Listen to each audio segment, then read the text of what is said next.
Hello everyone, good night to you. Welcome to another episode of Hotspot on this Thursday evening. I got some great sporting shows lined up for you tonight, so don't go anywhere, and I hope you enjoy the show we have tonight. Anyhow, let's take a look at what's coming up on the show. West New Britain Rugby Union Association Kimber Rebels have once again been sponsored by Pacific MMI Insurance as they prepare for the 2014 Rugby 7 season.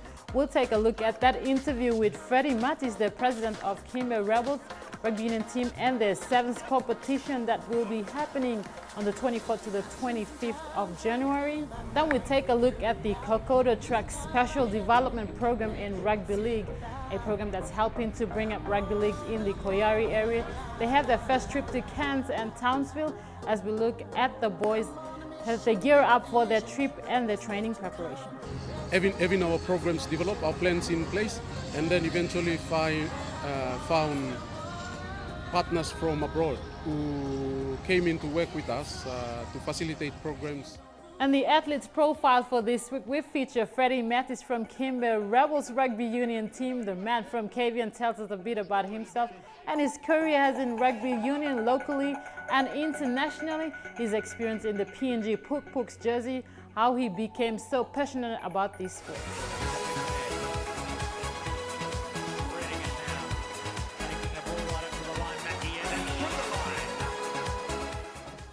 Let's go to our first show for tonight. Pacific MMI Insurance Kimber Rebels Rugby Union team has the backing from the insurance company, and the president Freddie Mattis tells us on the contribution of Pacific MMI to the team and how West New Britain Rugby Union is looking at the 2014 Rugby Union season. Yeah, we've Pacific MMI Insurance have come on board again for another 3 years. They've actually come on board since 2010, and they've renewed their contract with us, as well as a new contract with the Kimber Sevens, called with the naming rights Pacific MMI Kimber Sevens. So are you looking forward, is there any competitions that Kimber will be taking part? There's Port Moresby, some rugby league competition, rugby union that's happening here in Port Moresby? Yeah, we've got, this is the 7th season now for the PNG rugby calendar, from September to March, so we've actually building up to the National Sevens in March. So we've got the Kimber Sevens first, which is January 24th and 25th. And is there a women's team also? Have you thought about creating a Kimber Sevens women's team? We haven't actually gone that far with the women's. We're just actually looking at development squad with the juniors, and we haven't actually touched on the women's yet. We're probably going to go 15s, and then we'll probably look at women's later on. Okay. Because we've got a passion for the game, we've managed to sustain rugby union in West New Britain, because it's obviously a code that's not really followed, extensively like league. So yeah, just basically, especially Freddie's passion for the game, and I think it's the code's really kicking off. Yeah, we're basically trying to get the junior side of things as well started up as well. There is interest, but unfortunately for us as well, we don't have a field, which is one of the biggest sort of pitfalls for us. There you have it, Pacific MMI Insurance Kimber Rebels Rugby Union team, the 3 times Rugby Union Sevens champions, a team to watch out for during the 2014 Rugby 7 season. And if you're a Rugby Union fan, Kimber Rebels Rugby Union Sevens competition is on the 24th to the 25th of January this month. That will be played in Kimber, West New Britain Province. Great place to go out and watch rugby. And also Women's Rugby Sevens Championships coming up in March. I'm looking forward to that, watching that competition, which will be played here in Port Moresby. We'll now go for our first break.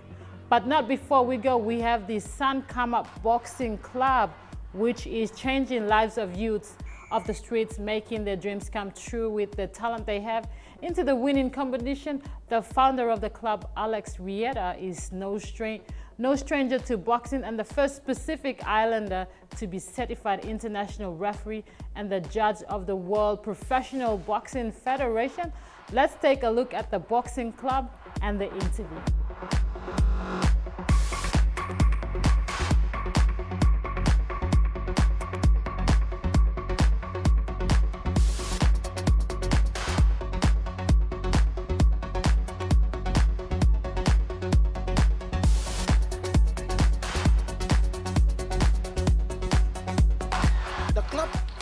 Ginoblom mi Plata solo la Olbongan Bilensa. It's the name San Kama Boxing Club, but it belongs to everybody. Yeah. A boxing club in Port Moresby is changing lives and creating champions. The San Kama Boxing Club has taken youths off the streets to harness their natural talent and turn it into a winning combination. It is a boxer's mission to change the public perception of youths and help them rise above their status.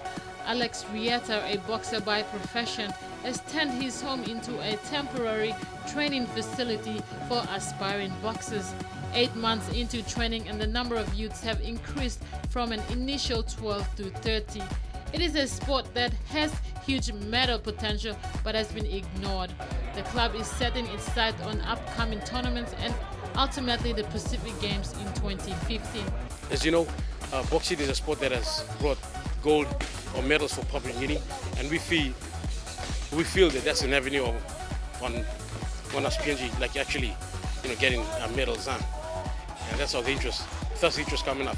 And because of the club having an international referee who's also familiar with the standards of boxing on the international level, we thought it'd be good if we started the club and then fine-tune the guys, bring them in, fine-tune them, and get them ready for the games. Hopefully for 2014 this year PNG Games and of course the South Pacific Games.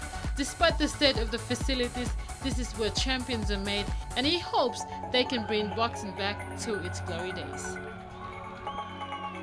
That was the San Kama Boxing Club founder Alex Rieta. A great way to start off your career to make your dreams come true. Nothing comes easy. If you have the passion to do something, go out there and do it. Always believe in yourself. As I always say, believing is achieving. So great job to Alex Rieta for helping the youths of the street to make them champions. We'll go for our first break. You're watching Hotspot.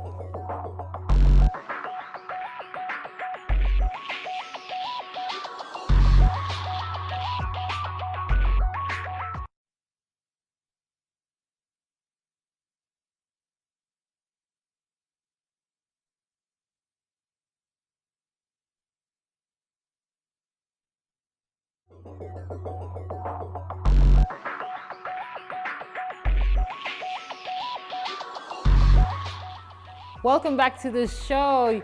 If you have just joined us, let's take a look at the Kokoda Track Special Development Program that has been running for quite a while for the youths up in the Kokoda area and is expanding the program to other central and Oro areas. The program was introduced in 2009. Rugby League is the only program that is currently run at the moment. So let's take a look at how the program has helped the youths and what preparations they're leading to. Couple of groups up as you can. Fake. One more left. And this side go half fake. 1 minute. And then you drop.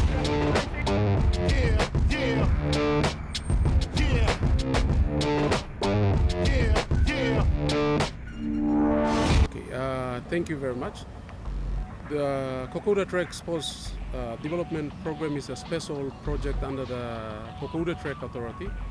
It was actually approved in 2009. It's a program that the Kokoda Track Authority endorsed, but it was meant to be self-funded.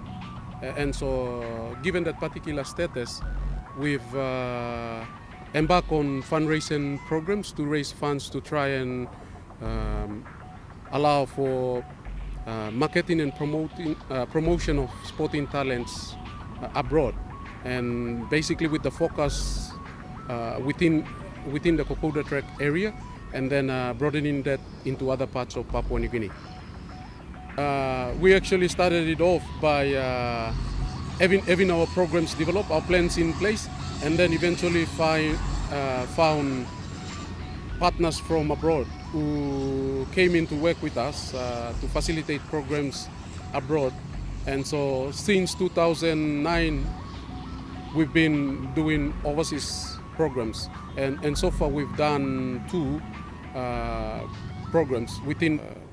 The project is called Kokoda Track Sports Development Program. We focus basically on sports, and we've started off with rugby league simply because of the fact that the name Kokoda Track encompasses the Kokoda catchment area, and the track itself lies on the Koyeri land, and the Koyeri people are so passionate about rugby league. So we've taken rugby league on board as the first sport. Through that particular sport, we've brought in players from within the rural competition and others within the junior levels to try and motivate and develop them. And we've done that by partnering with the Dobo Warriors Rugby League clubs since 2009. And through that avenue, we managed to work with the boys, motivate them, encourage them, expose them abroad.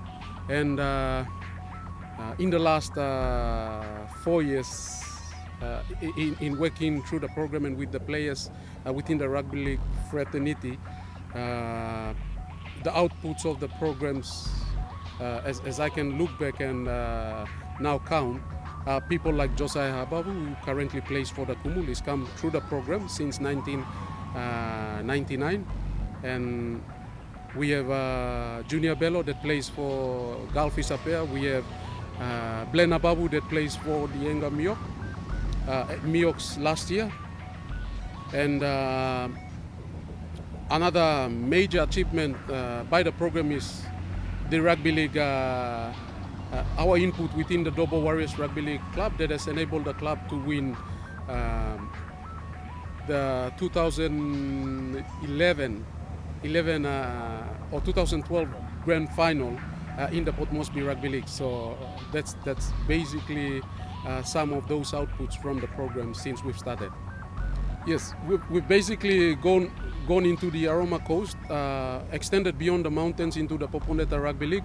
Also, we've opened our hearts to other rugby league players within the Port Moresby Rugby League arrangement that would otherwise that might not have opportunity in terms of travels like this, opportunities of going abroad, having sessions, skills development sessions within the rugby league arrangement, simply because of the fact that the Kokoda Track stories about Papua New Guineans, while the war story in 1942 the war was actually fought on Koyeri and Orokawa land, but a lot of Papua New Guineans got involved in that particular war. And given that particular situation, we had to broaden out the program into other parts of Papua New Guinea and give other Papua New Guineans an opportunity. I'd like to take this time to thank you for coming in and just doing this interview. We'll be out this year with some of our clinics when we raise enough funds to bring David Wesley and his team back up to do rugby league clinic, meaning that we're looking at the settlement areas, the suburban rugby league areas, and the rural village competitions as our base to go out and see if we can possibly identify talents that we can actually work with to try and develop them within the program and possibly market them within our arrangement to the overseas sports arrangements.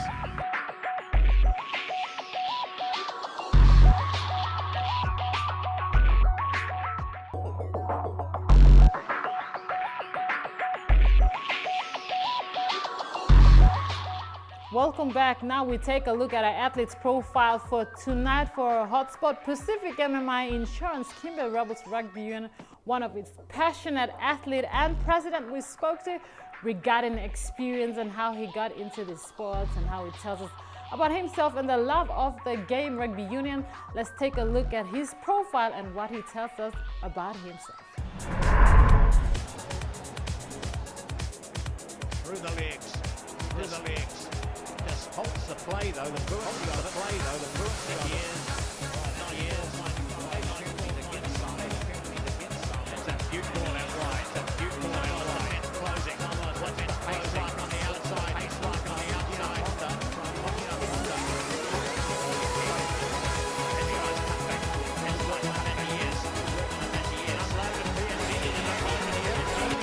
One which I started playing with Sunnybank in Brisbane. I came back in 2003. I started playing for the boys as well, and just decided to get into it and help the local boys back home. How old are you now? I'm 32. Is there any family members playing rugby union apart from any other sports? Yes, I've had a brother that he's a runner, he's a sprinter. He used to run for PNG. Now he's in Brisbane. I've got another brother that lives in Brisbane as well, that plays for the Brothers Club in Brisbane. Where are you from? I'm originally from KVN.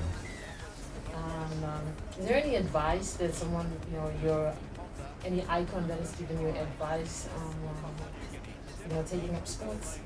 Yeah, just with up and coming players, it's all about commitment with sports.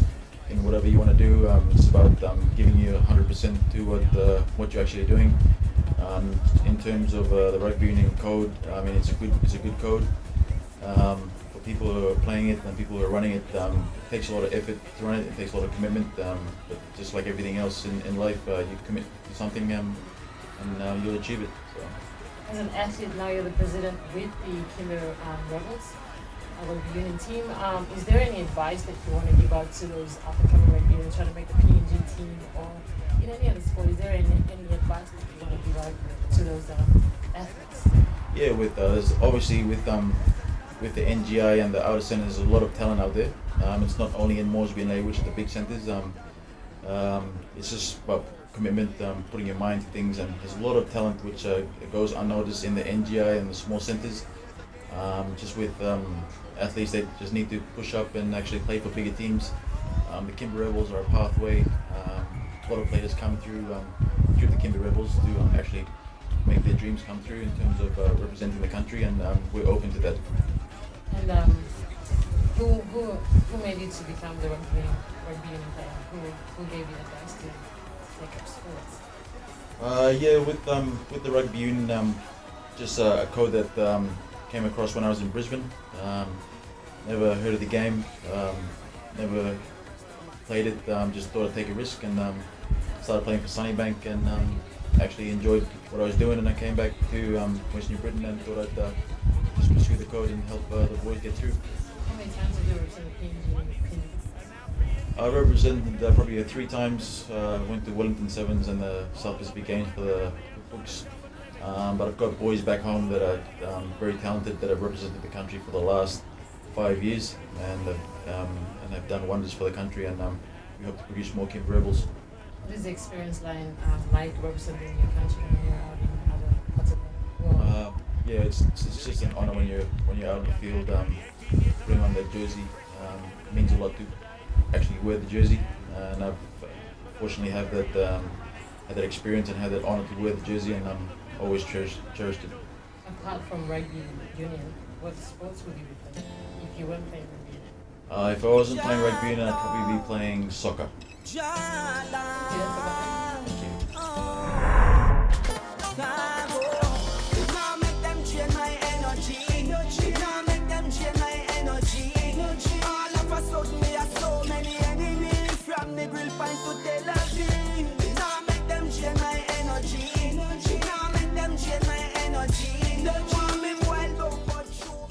And there you have it. That was our athlete's profile for tonight. Freddie Mattis. We wish him and the Pacific MMI Insurance Kimber Rebels Rugby Union team all the very best in their preparations for the 2014 Rugby 7th season. And yes, definitely a team to watch out for the 7th competition and the speed they have.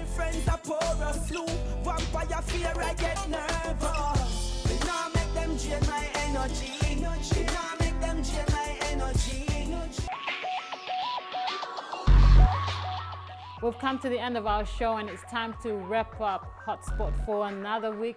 Let's take a look at Hotspot for this weekend.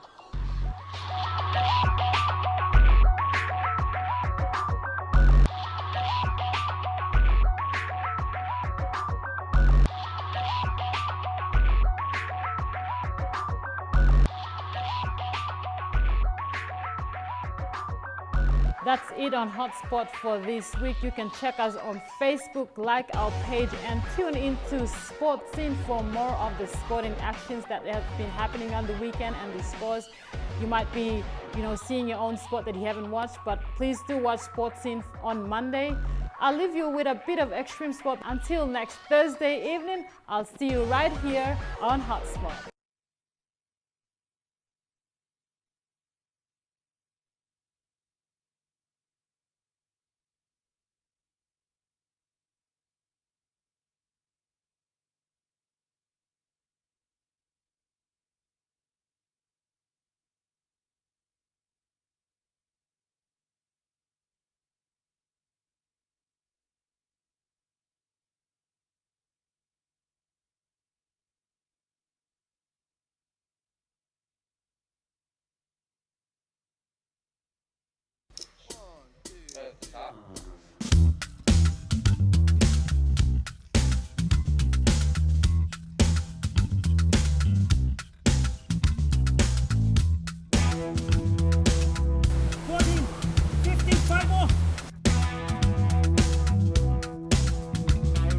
Lipstick, junkie, debunked the all-in-one. She came back wearing a smile, looking like someone drugged me that wanted to unplug me. No one here is on trial. It's just a turn around and we go. Oh, well, and we go. Tick-tock, I want to rock you like the 80s. Cock blocking is allowed. 16, 17, 2, 3, hurry up! 4, 5, 6, 7, Rain dance, Maggie advances to the final. Who knew that she had the goods? Little did I know.